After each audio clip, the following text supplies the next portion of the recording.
ओं ह्रीं भुवनेश्वर्यै नमो नमः।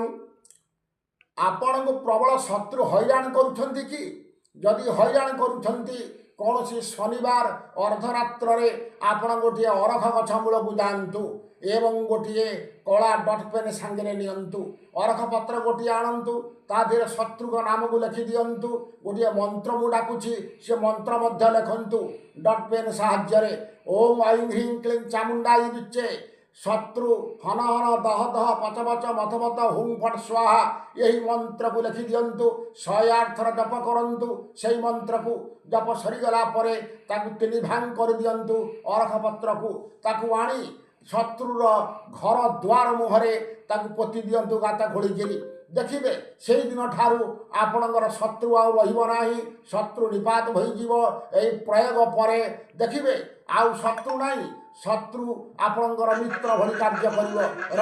नमस्कार। जय जगन्नाथ। जय माता।